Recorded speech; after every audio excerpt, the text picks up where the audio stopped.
This is the One Thing Podcast, and I'm your host, Dr. Adam Rindy. The One Thing Podcast brings together leaders in functional and naturopathic medicine to discuss actionable information that may unlock puzzles in the areas of gut health, brain health, metabolism, and longevity.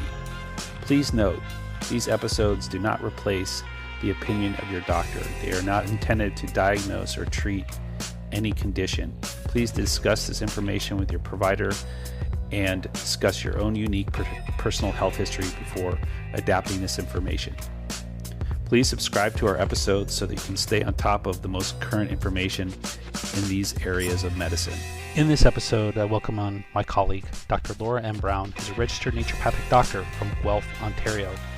She's also the recent author of the book, Beyond Digestion, How Your Gut Connects to Your Mind, Body, and Soul. In this conversation, we look at various aspects of gut health, including Dr. Brown's personal philosophy towards digestive health. We discuss food intolerances and their nuances. We discuss gut testing and also go into the mind, body, and soul aspects of gut health. So without further ado, please enjoy the next episode of the One Thing Podcast. I'm here with Dr. Laura Brown, and I will introduce her first. She's been so gracious to join us today. Let me just give you a little bit of background on Dr. Brown.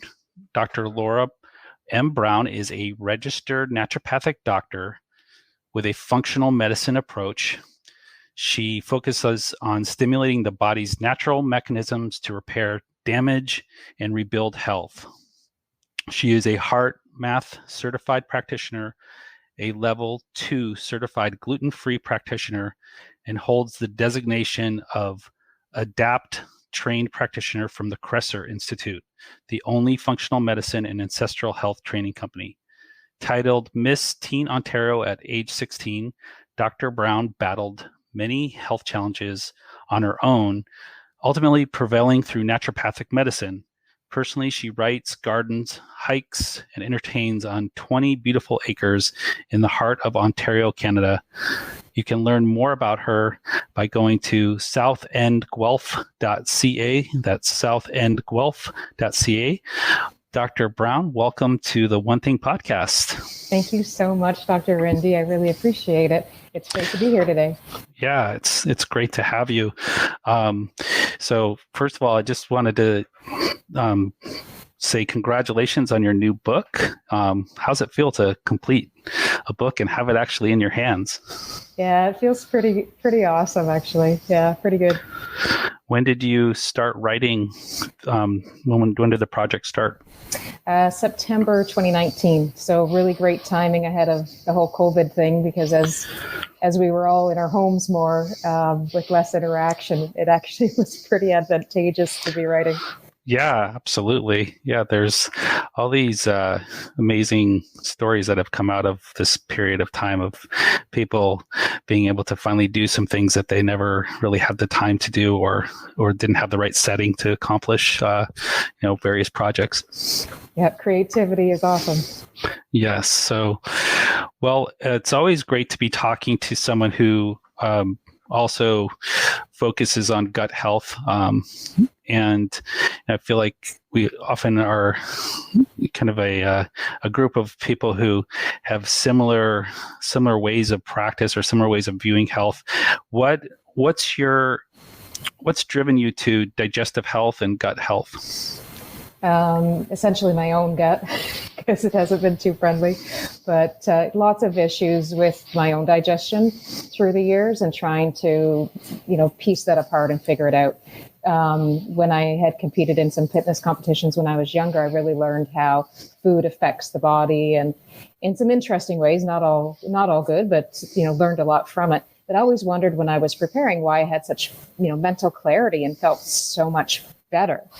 And it took me a while to figure out that, gluten was a part of that. And,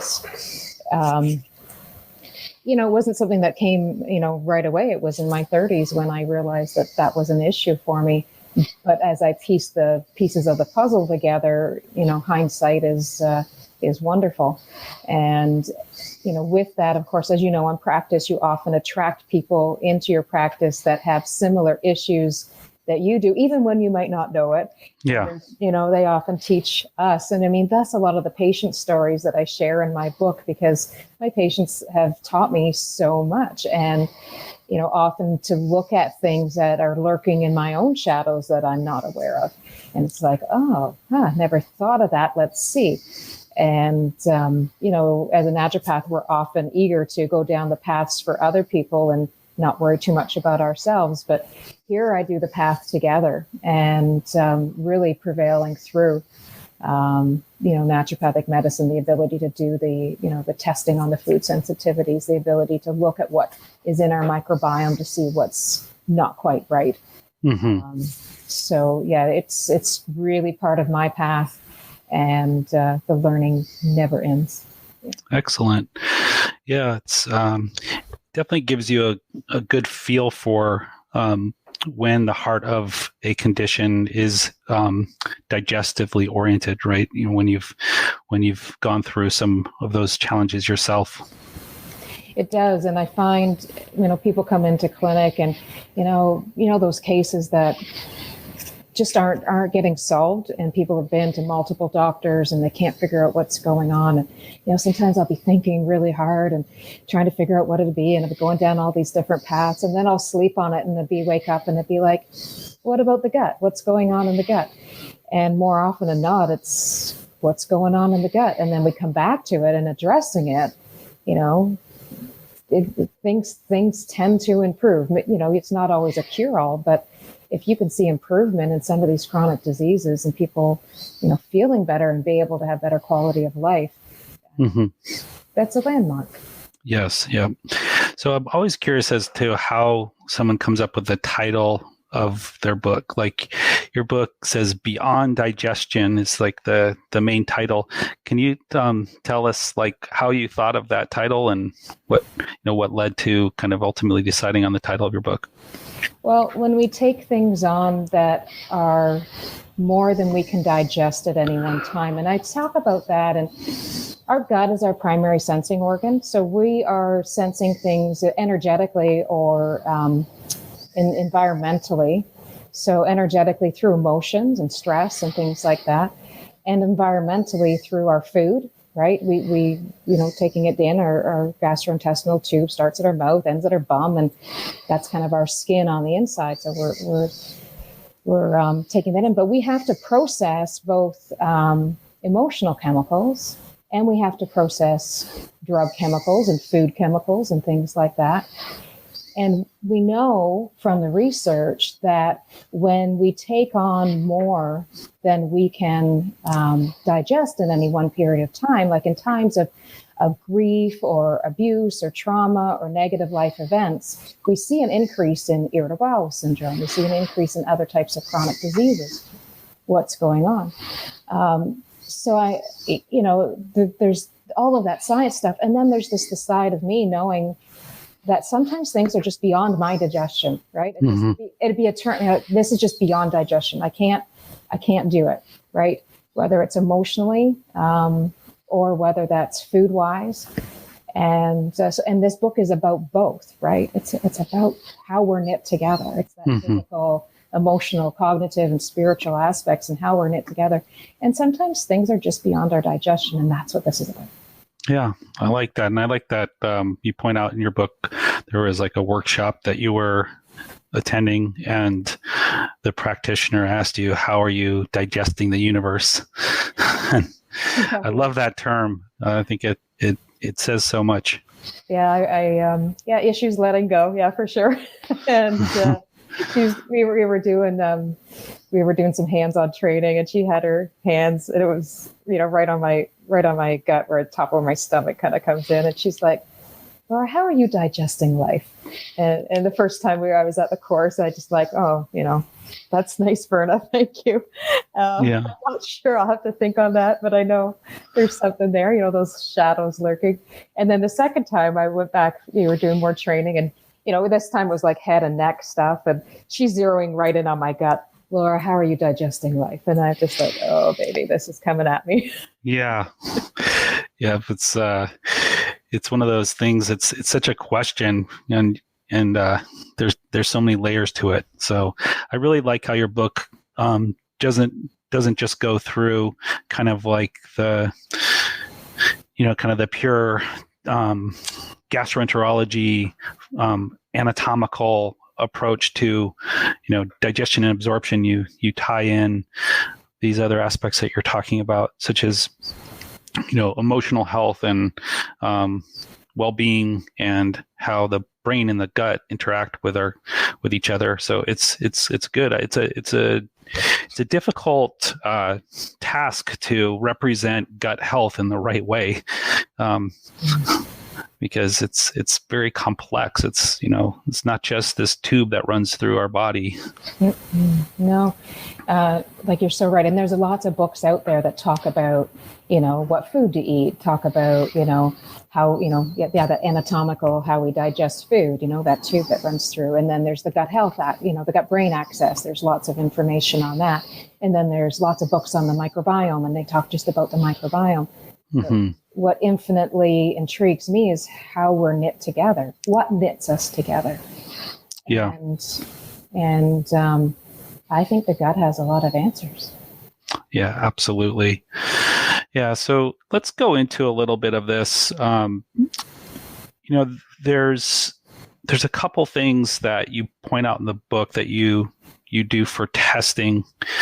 And I just want to hear a little bit more about your thought process. I mean, when I'm thinking about evaluating the gut, there's just so many different ways you can go about it. And you really mentioned 3 or so tests that you like to look at. And could you just comment on those tests and why you feel that those are preferable?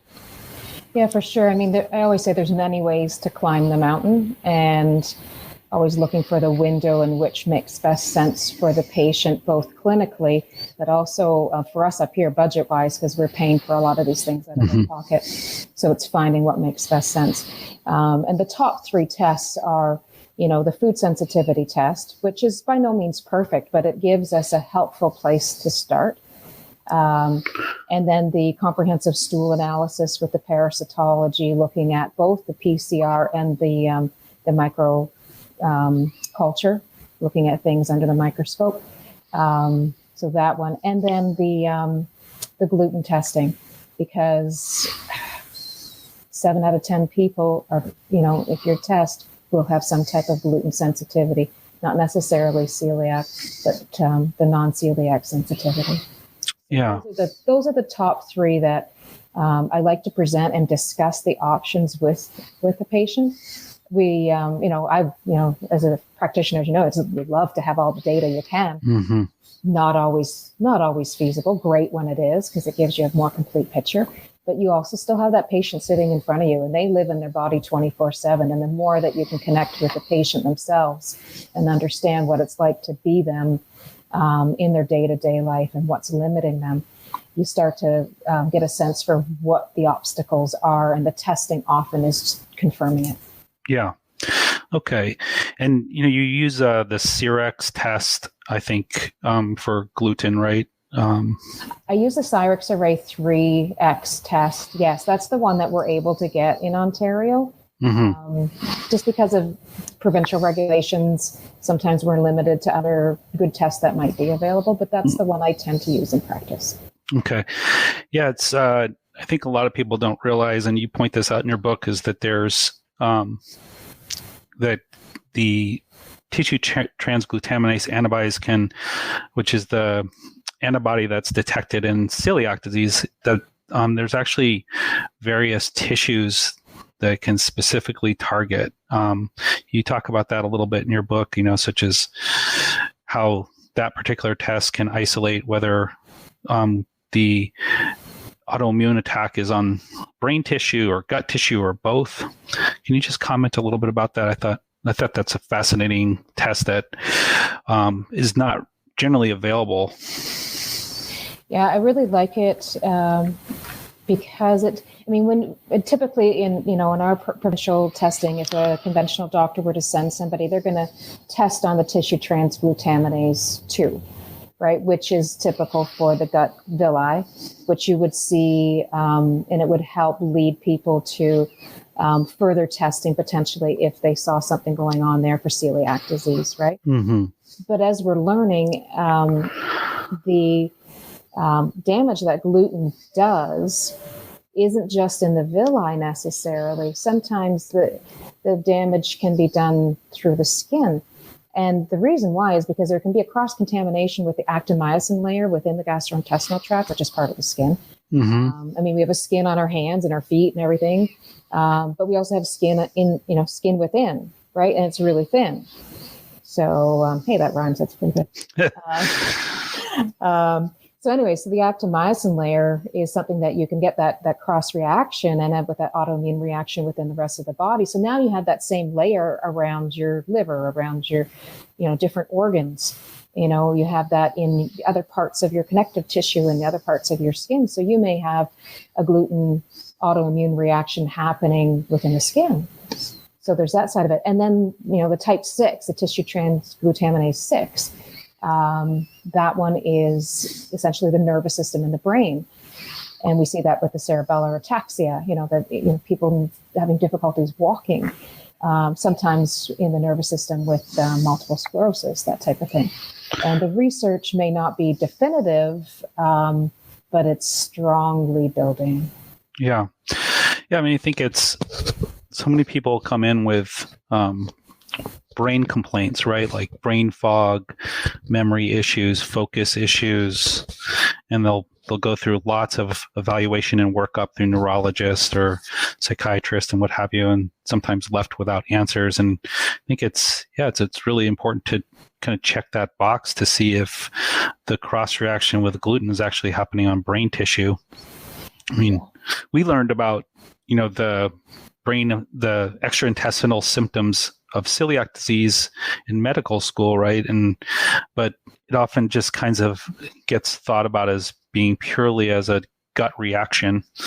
So I'm really glad that you pointed that out, because I think that's a growing area of, like you said, research for gluten-related disorders. Mm-hmm. Yep. Sometimes there is no tummy ache. Right. Yeah. Yeah. So that's, the food sensitivity testing. Now that's always been kind of a bane of my existence, and I think also for patients. I think it's always something that I wish it was more solid. What do you see happening with food sensitivity testing? Well, it's interesting because I'll do blood work and a couple of different types of blood work, and I will do electrodermal screening in the clinic, and I find food sensitivity testing is 80 to 90% accurate. But if somebody's quiet enough in their own body, they often already know.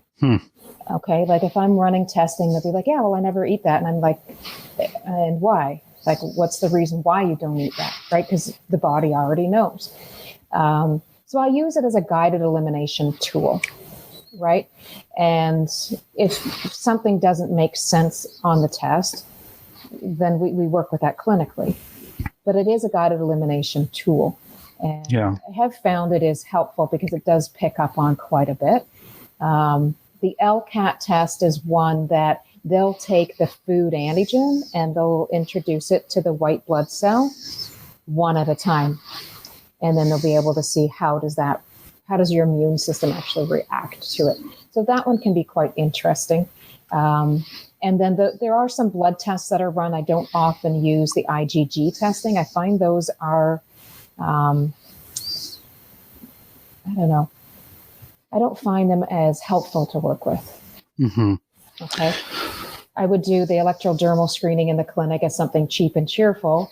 And it does give us, it's not clinic. I always say it's not clinically diagnostic. It doesn't diagnose or treat anything, but it's a really great start. And actually working with it can be pretty helpful. And I'll run mine on myself once or twice a year. And except for maybe one thing on there, it's pretty accurate. Yeah. Mm-hmm. So it's one of those things. I can see why it's kind of a bane of your existence, because they're not entirely accurate. They're difficult to interpret. Yeah. So that's where they have a place and a purpose, and that's how I use them. Keeping in mind that they are not perfect, but sometimes they can reveal things that are very helpful. Yeah. Yeah. I've also been moving towards more of the LCAT testing, just because, from a standpoint, like a biochemical standpoint, what they're testing makes a lot of sense to me. As far as like, mediators of inflammation.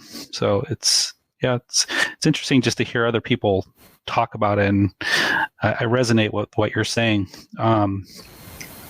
So when people have food sensitivities, oftentimes we'll get these reports back, or they'll go through food sensitive testing, and there's a lot of information that comes back as far as potentially reactive foods.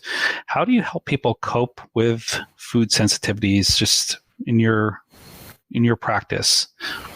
Well, first of all, if somebody's coming back with multiple things coming up, typically that means they've got a leaky gut, right? Like the system is responding to things that are breaching the gastrointestinal barrier that really should be kept in that food bolus going down through the tract.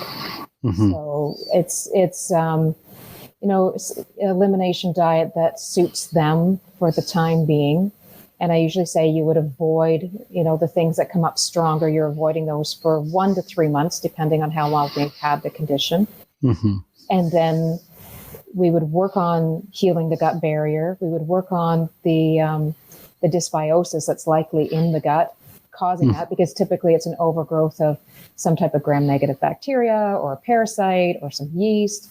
So we're looking at, cleaning that up, healing the gut lining, eliminating those foods, and then after a period of time, reintroducing one at a time. So I would say, say we've got food A, and so people sometimes ask, okay, what order do I reintroduce? And I'll say, well, it's either, if there's something you're really missing, let's reintroduce that first. But if that's the something that you're suspecting is what's really bothering you, then maybe we leave it to the end.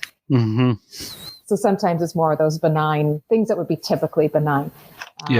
Because in a leaky gut, typically we're looking at, gluten, dairy, sugar, kind of top offenders. If we have, joint pain, arthritis, then we're looking maybe at the nightshades. Okay.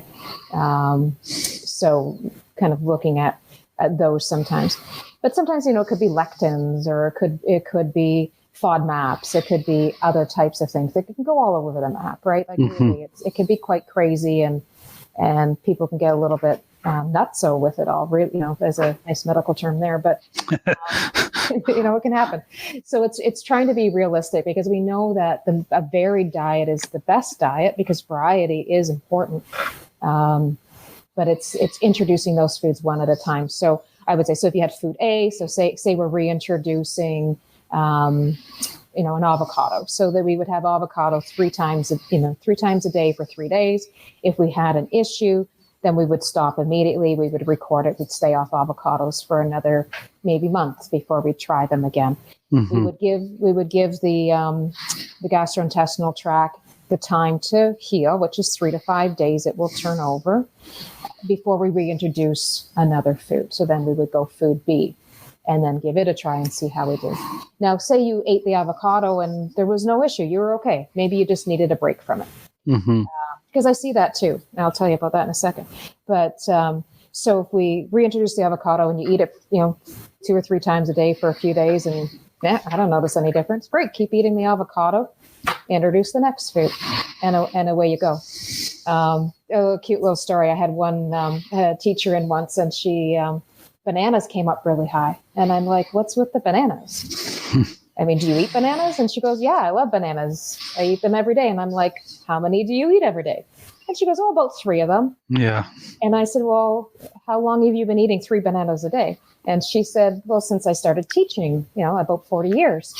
And I said, "Well, they're coming up a little high, and maybe we just need to back off the bananas." Right. So she just needed to take a break from them. It was just too much. Sometimes we lack that variety. We get into a habit and we've got something that's really convenient that works for us and great. But sometimes we overdo it and we just need to have a little break from them and then we're okay. Yeah. Yeah. So it seems like you help people with that structure of like navigating this world of food sensitivities. I mean, it's probably helpful that you've held yourself. You've gone through that kind of struggle yourself, right? I think you even mentioned it in the book where it's like you just decided one day to just accept and go forward with the issues you were having related to food. Maybe you were talking about like a trip you were with your husband, and I can't remember exactly the line, but it caught my attention. Yeah, there's been a couple trips. There was, the first time when I was trying to figure out what was going on, I had a lot of eczema and rashes around my ears and my face, and lots of stuff going on. And so I had eliminated all the gluten and thought oats were fine. So I'd taken, is that the story you're remembering? Yes, yeah. I had taken the steel cut oats with me because I thought, because we had like a little kitchen we could do breakfast in, and that was pretty handy. So, well, this will be good. I'll make some up and I'll have them for the week. It'll be super easy. And then, get there and I've got my little Ziploc with my steel cut oats. I'm pulling out of the suitcase and putting it on the counter, and my husband's looking at me and he's going, I think that's causing your rashes. And I'm like, oh. And I knew like oats is a cousin of wheat, and I'm thinking, good, I'm still good with it because I love it. And I'm like, oh geez, what if he's right? And I'm like, okay, what have I got to lose? So I just opened up the trash can, put the oats in. Yeah. Like, I got to literally do this because else I'd probably cook them. And I said, okay, let's try it. And, about 3 weeks later, my skin was clear. I totally was off it. And I tease in the book, because so is my humility, because my husband's diet isn't always right. My poster child, I say. He tries really hard and he does his best. But at the time I'm going, oh man, what if he's right about my diet? How could that be? So, anyways. Yeah. So he needs to get an honorary ND degree. There you go. for sleuthing that out. So, sure. well, that's that.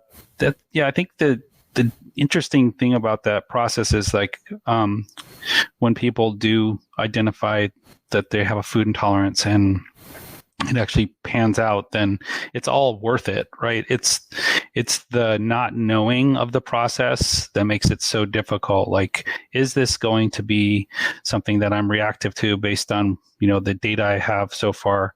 And I think that's the most difficult part. But if you do find a food sensitivity that, you identify and it clearly improves your life and well-being, it's so worth it. Yeah. And I find that, sometimes after doing that elimination and then you reintroduce, and maybe it's going well, and then maybe you start getting that, that skin rash or whatever, a month or so down the road. I'm like, okay, well, maybe it's not an all or nothing, right? Maybe it's a percentage. Maybe you can, have this, 15% of the time, but maybe 85% of the time, you should stay away from it. So then it's like food rotation or other thing. Some people can handle certain foods and be okay with small amounts. We know most people lose their lactase enzyme to digest lactose in milk as we age, right? So some people, it's okay to have a little bit of cream in their coffee, but if they were to have a glass of milk, that'd be a no-go. Right. So it's sometimes quantity too. Yeah, that's kind of where I'm going after doing this for some time, is that working on finding modifications within those food intolerances, such as like, well, maybe try a different brand, or, that's made in a different facility, various other attempts to try to incorporate food intolerances that, so that people have exhausted their options within that food intolerance. So yeah, I think it's good to have modifications like you're mentioning. So there's a couple of nice things you bring up. I want everybody to go out and get your book. So I'm not wanting you to spill the beans, but I'd love to hear just about one of the healing foods that you mentioned that I really liked hearing was like the baked apples. So that was an interesting kind of recipe you put in the book. Can you talk about why you like baked apples and what they might do for the gut? Yeah, I love baked apples too. So especially, you got to leave the skin on. That's the whole idea. And I mean, preferably organic, right? If you can, but if you can't, make sure you wash the outside with some vinegar and water, or lemon juice and water to try to break down the pesticides, because apples are heavily sprayed. If they're, even organic ones could have an off spray or something, so still wash them, obviously, but leave the skin on. And then as you're baking them, and you can put them in the oven, you could also just chop them and put them in a pot too, because it's the heat that releases between the skin and the fruit. There's the pectin that's released with the heat. And that pectin is very helpful for healing the gut lining.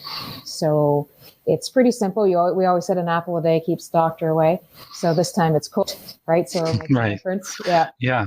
So the release of that pectin and that pectin in the layers of the gut can be quite helpful for healing the lining.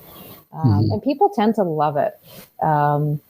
They love that prescription and they'll do it. And I mean, as you know, you can talk about all these great things in the naturopathic world, but if people aren't willing to do it, like I always say, just be honest. If that's not working for you, we'll find something else. But yeah, so yeah, most people like the apples. Yeah, sprinkle some cinnamon on it. That's a nice antimicrobial, like a gentle antimicrobial biofilm eradicator.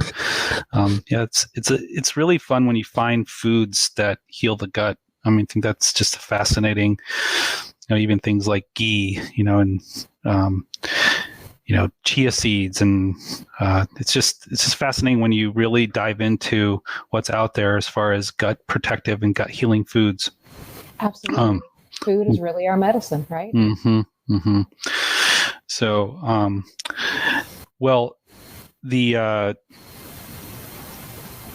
other thing that really jumped out when I was kind of reading your book and just looking into your background, something of personal interest to me is, the use of biofeedback and heart rate variability. You've gone to some pretty in-depth training, like with heart math, and I've always been fascinated about connecting heart math with the gut, or just how you use heart math, which is basically a system of mindfulness and heart rate variability training and meditation. It's kind of all in one, right? How do you use that in your practice when it relates to gut health? Pretty simply put, like stress management, because we know stress affects the gut. We know that our heart, each beat to beat variation of the heart has a signature emotion. And we can actually regulate our physiology by regulating the heart rate variability or the beat to beat variation. And we can do that with our breath and with focused intention. Mm-hmm. And this is what the Heart Math program teaches, is that that ability to address that and to affect that. When I'm using it in practice, I mean, you have to think everything is energy, right? Everything has a vibration. And if we are looking at the heart rate variability when we're frustrated, it's really jaggedy. Mm-hmm. Right? It looks like you're on edge, literally. Mm-hmm. Right? And when we're really apathetic or in grief, it's really low. Mm-hmm. Right? It's a low vibration.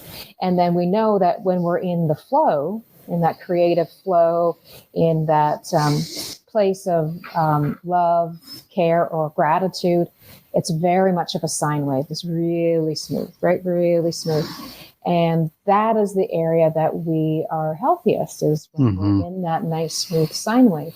So if we can affect, the heart rhythm to be there, how is that now affecting the rest of the body? And we are electromagnetic beings, and that's going to affect. And the gut also is affected by vibration. Mm-hmm. Right? There's some studies, not a lot, not as many as I'd like, but it's affected by vibration. So attuning to a smoother vibration is affecting our physiology, down-regulating all of the stress hormones, right? So we have less cortisol running around. Cortisol is brutal on the gut if it's not within our proper rhythm, right? We have a natural cortisol rhythm, which is pretty healthy, but when we're pumping out a bunch of it, it's not so nice. And as I talked about at the beginning, when we take on more than we can digest, when we have times of intense emotions, it's really our ability to emotionally regulate and how we respond to the stress that makes the difference.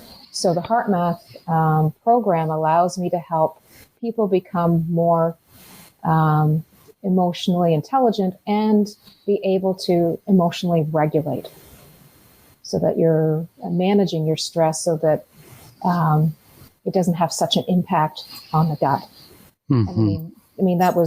That's why I went. And of course, as a practitioner, it's like, I'm not going to a course. I'm going to learn how to do it so I can teach everyone else. And people come back years later and say, you know what, I still do that HeartMath stuff. I love it. Thank you. And you don't, they sell and I do the biofeedback so you can actually see, because people want to know, am I doing it right? Yeah. But what the most important thing is not what the computer's saying. I mean, that's helpful because it's confirmatory and affirmatory. But what's best is what people are feeling in their body. It's like, okay, now what are you feeling in your body? And it's teaching them those subtle things. Yeah. And I talk about, listening to your body, listening to it when it shouts, yes, but also listening to when it whispers to it. Those are the finer things. So it's people tuning in. So helping them understand that connection bridges the gap between their experience in their body and what science is saying, and kind of bringing that together.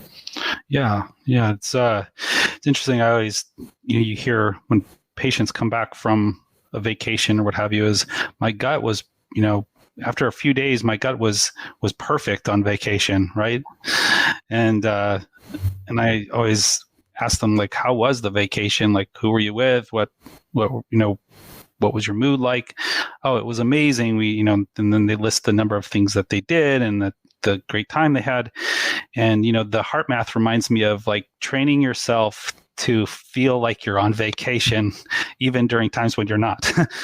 That's so true. I mean, I always say it's like a little mini mental vacation, and it's teaching people to engage in that experience, to re-experience. And I'll often take them back to their favorite vacation. Oh, okay. Yeah. Yeah. And help them engage their five senses while they're in that experience, taking them back to be in that present moment now. Yeah, it's fascinating because so much of the digestive experience begins, with things that have nothing to do with the actual first bite. It's like seeing, smelling, what kind of state of mind you're in. It trickles downstream, as they say, so it's, I think it's such an overlooked part of this. And I've often wondered if there would be a way of, having people do HeartMath when they're reintroducing foods, that they've been sensitive to, and see if they have increased tolerance if they do some type of mindfulness work before they do like a challenge. Do you ever do anything like that? I once brought it up to someone, a close colleague of me, and she laughed like it was ridiculous. But I still, like, that was like 8 years ago. I still think it would be a really interesting experiment to have people do mindfulness work before they're, if they're having some food aversions or if they're having troubles with food intolerances, and then reintroducing. I think it's a fabulous idea. Maybe a study to figure that out. Yeah, in all our spare time, right? All our spare time, and yeah, exactly. But the concept is there because if your gut is happy, and you have to think all those microbes, right? These, we have 10 times the amount of microbe cells than we do human cells, and 99% of the genes we carry around are these bugs in our gut, and I mean, we better keep them happy, right? And if they're happy, we're going to be happy because they're really sustaining us And if they like, these calm waves and this, this experience where we're creating that nice sine wave within our heart and a nice calm environment, you have to think that's going to be helpful, to them. But you also think of the nervous system, right? The vagus nerve, lots to talk about that. And if we're always in fight or flight, we're not in rest and digest. And we know there's other components and, stages within the vagal nerve stage, but those are the two main ones people often think of.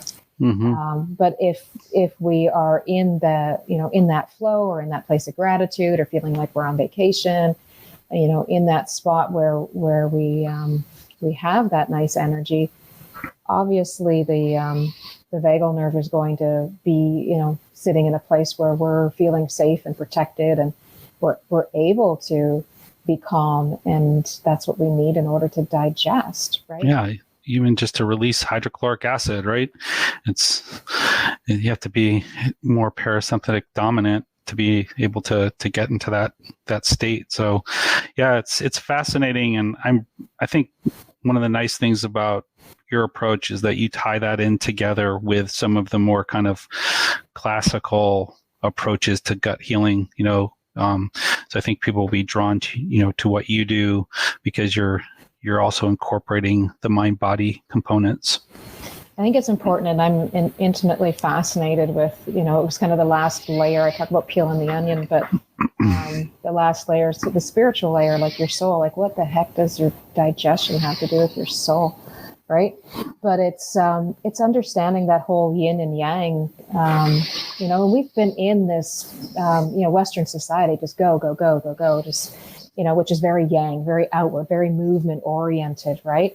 And we know with every big yang, we need a strong yin to balance that out. And it's in the yin when we digest. And if we've always been in this go, go, go, are we really digesting not only our food, but are we digesting the world around us? You have to think, go, go, go. You have no time for other people. You're only thinking about what you have to do next. You're not, less compassion, less gratitude, because you're just, you're task oriented, very left brain, logical. That's the driver. That's, the yang side. But then the yin side is our right brain. And this is what's connecting, and this is where the information's coming up from our gut up into our brain. And we also think of the right side as our creative side, and creativity is connected to the greater being, right? Mm-hmm. And this would be the connection into the soul. And we always, I'm always thinking, you always think, it's the soul is in the heart, but I think the soul's also, in the gut. Mm-hmm. And, and I go down esoteric paths on things there that would be far way out, but I find it intimately fascinating. And I think it'll be a while before science catches up. Yeah, it's funny because my rabbi once, he asked me what, I was telling him I was running off to give a talk on gut health. And he said, gut. He said, do you know what gut means in Yiddish, which is a, kind of a language that developed in Eastern Europe amongst Jews. And he said, gut means God. I love it. That's great. I wish I'd known that. I would have wrote it. Yeah, but it's pronounced gut. But so anyways, it's fascinating. I always think about that, that there is that spirit connection. Well, you think, the solar plexus, some people who look at, in the Ayurvedic, they're looking at the solar plexus, which is a lot of how we interrelate with the world. Mm-hmm. And this is a big, area of soul connection too. Mm-hmm. Yeah. So it's we're all tied together. Yep. So I read a lot of materials from this famous scientist, Richard Feynman. And one of the things that he mentioned this week, and I wanted to ask you this question because, he's no longer with us, but he stated that, when he would talk to people that really are specialists in what they do and have really dove deep and written books like you have, he ultimately finds that they're in a place of awe, like because you get to a place where you realize there's certain things that still puzzle you about this topic, and like unknown pieces that you're still trying to figure out. When you kind of become an expert in areas, and you kind of start your career with feeling like, oh, I've got this. I'm really good at, I'm really confident, and I can help so many people. And then as the years go, you get into these complexities and these really complex cases, and you kind of reach a point where you're like in awe because it's not as easy as it seemed. So does that resonate with you at all? Absolutely. I mean, I always find the more you learn, you don't know. Right. And that's another way of saying it. But I'm just curious, like, what are you up against? What are the edges of this frontier of gut health that still kind of are researching, are really eager to learn, and there's still some kind of puzzles that you're kind of figuring out? What are your current puzzles? Gluten and chronic disease. So doing more research into that. And I was, I did an article for Naturopathic Currents. It's published now. You can look at it. And it was quite strong and even caught me off guard. It's like, it can't be everything that's causing our issue, but it's causing issues, and we're able to point our finger at it in a lot of ways. And then I'm like, well, what happens if, we're really, none of us really can digest gluten. It's just most people will repair from it before they eat it again. But for those who are susceptible, they don't ever repair. Mm-hmm. And so it's like, wow, that's a big proponent. But, how are we going to substantiate from a agri-food industry to provide people with nutritious, easy, affordable food? If we all go gluten-free, what happens? Right? Mm-hmm. So that's an interesting one. And then I was doing some research on Saccharomyces boulardii, which is a non-commensal yeast. And, I've used it a lot. I even write about it in the book as one of the things that I go to. And, I thought, oh, great, it helps us make IgA, helps reconstitute, right. Our immune defense in our gut. This is good. I'll use that, right? And then so I was doing another article, and I was floored at all the new stuff that I learned. I had heard about some stuff, so I thought, oh, let's dig into it. So lots of infection control, microbiome balance, intestinal border health. It actually can bind to organisms and prevent them from infecting us. It works with our immune system. Yeah, it's pretty cool. Yeah, I love Saccharomyces boulardii. It's low cost too. I mean, it's I think it can get into a lot of people's hands that need it. So it's really great that it's out there. And there's just so much. I mean, when you open up the microbiome channel, there's years and years and years of learning ahead of us. So it's really detailed. And sometimes the more you dig into the detail, like it's great to have that level of clarity. But sometimes I find you have to take the camera lens out a little bit again, right. And look at things holistically, right? Right. That's our role as naturopathic doctors, right? Is to look at things holistically. Do your deep dive, but then come back out and look at what are we dealing with as a whole. Yeah. Because we know that what is micro is macro. What's going on in us is also going on in our environment outside. Our gut is like a garden, right? And if you're looking at what's going on in the environment outside, externally, losing, varieties of fruits and vegetables, losing our health of our environment. This is also being reflected within us. Mm-hmm. And we are a reflection. When we think of the toxins, think of the plastics that are in our diet, in our food, right? Plastics, breaking down in the water, the fish are eating it, we're eating the fish, or, it's getting into the streams and the cows are drinking it, getting in the milk, that type of thing. I haven't done a study on the cow milk, so don't quote me on that. But I know the fish for sure. But they even found that there's plastic in people's poop. Yeah. So it's, it's sometimes, looking at the real nitty gritty details in the microbiome channels, but then also coming up out and looking at the world. What do we do? Yeah.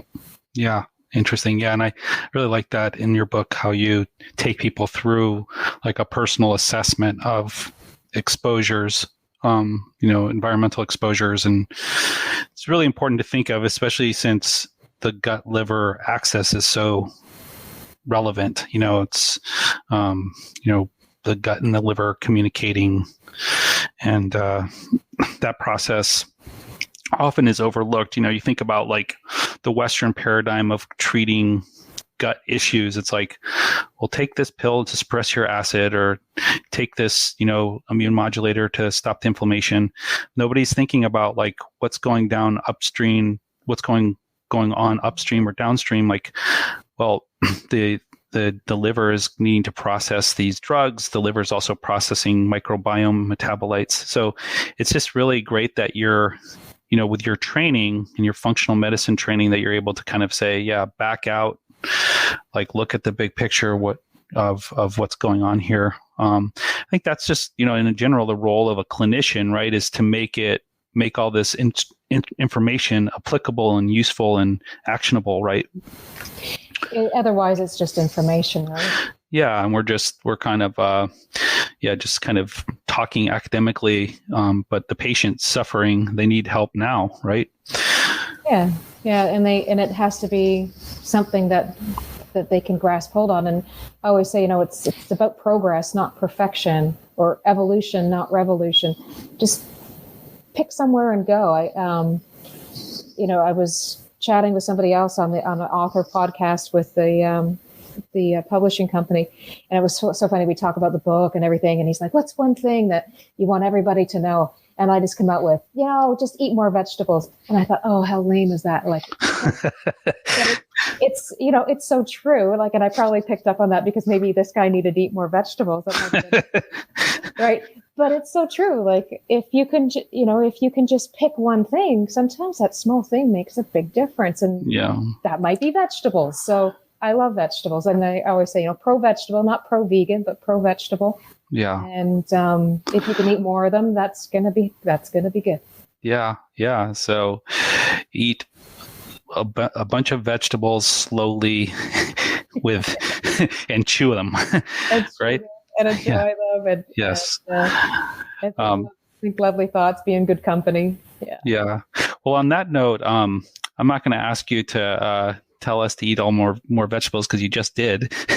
So I would love to just kind of hear some just take-home messages. And then if you could just tell us about your book, where to purchase it, and any like things that you're up to professionally, and how people can follow you and get into contact with you. Certainly. Yeah. So, take-home points is that your gut health, if you can influence your gut health, you have a ton of influence on the rest of your health. So, taking care of it is a really good place to start. Mm-hmm. That's a key. And there's many different ways you can do that, as we had talked about, healing the gut lining, getting the microbiome in balance, helping support our, detoxification. Our body's always detoxifying. And, listening to the body, listening to when it screams, but also listening to when it whispers. So understanding that and getting more in tune with what's going on. Testing can be important, but it's not the be all and end all. You live in your body 24/7. Record what you're experiencing. Sometimes even just recording what you're eating and when you're eating and how you're feeling is a remarkable journey for some. Mm-hmm. So there's many different ways to climb the mountain. It doesn't have to be big stuff. It can sometimes just be very small and can make a big difference. Talk about that, lots of stuff. Obviously, gut health connects to your mind, body, and soul. That's what the book looks like. I like the image that we did on here. Yeah. People have told me, it looks like the gut, it looks like the soul, like the enigma for the soul. It looks, the colors look like you threw up. makes me think of the microbiome. So, I mean, it's like, what do you think that has to do with it? But it was just, the sketch came to me one day. I was like, this is what needs to be on it. And then the publishing company did a great job with the artwork. So I'm appreciative for that. It's live on Amazon. Yesterday, it went up on Amazon. And for the first week, as a book launch promo, the ebook is 99 cents until next Tuesday. Okay. So if you have Kindle app or Kindle, you can download it for 99 cents and have your read through. A lot of people have said that they've done that, but they've also ordered the paperback because it is a type of book that you want to underline and refer back to. So that's sometimes an option as well. So Amazon is a great place to order it, and that's worldwide. So Amazon.ca, .com, .uk, Australia, it should be everywhere. And then I do a lot of, as you and I had met on LinkedIn, just business stuff, posting information. If I find an interesting article, I might throw it up there with a few comments as to why I thought it was interesting. My Instagram is more like my nature walk. So if you want to go for a walk with me in the garden or on the trail, that's usually that's what it is. This week's it's pictures of the book, but usually it's more that, helping people rest and digest if they want to. This is where I go to have fun and unplug is out in nature. So it's sharing that with people so they can look through it. And then my website, I do a lot of blogs on the website. And if I've done articles or podcasts like this, I'll often take the recording and post on the website. So it's a nice hub to go into, to peruse around into different things. And I would say 90% of the pictures on there I've taken myself. Some of the family members have taken and let me share. So I'm sharing some of my travels or my queer eye for things. Nice. My mom is the greatest photographer. And okay. I never was very good. So this is kind of my my growing ground to So that's how you became Miss Ontario, huh? Oh, that was fitness. That was back in the 80s when, fitness competitions were really like fitness competitions. So it was based on really being at a high level of fitness. Wow, that's cool. Yeah. And mom was taking pictures. yeah, always. Well, good. Well, anything else, or you're doing like book tours or just kind of like talks now that you have the book launch?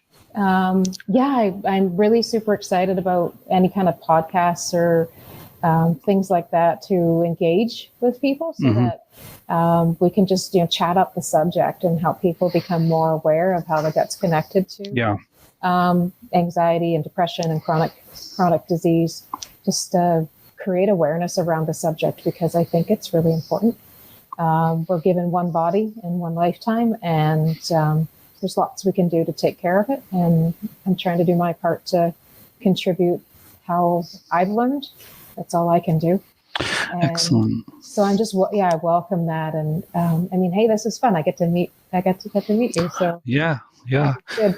I'd love to be doing this, more often. Great. Well, thank you so much for spending the time with us, and congratulations again. I think, I've enjoyed reading your book, and I think a lot of people will learn a lot from it. So I wish you much success. Thank you so much. I look forward to connecting again. Yes. Thank you. All right. Take care. Take care. Okay. Thank you so much for tuning into this week's episode of the One Thing Podcast. Please share these episodes with your friends, loved ones, colleagues, patients, healthcare providers, anyone who you feel might benefit from hearing these informative interviews. We tend to learn best from people sharing things with us. That's often the first time it's introduced. So don't hesitate if the content of these episodes reminded you of someone that might benefit from it. Forward the episode to them, and I'm sure they'll either appreciate it or be appreciative that you've thought of them. So once again, we'll look forward to seeing you next episode on the One Thing Podcast. And again, Much appreciation for you being here with me.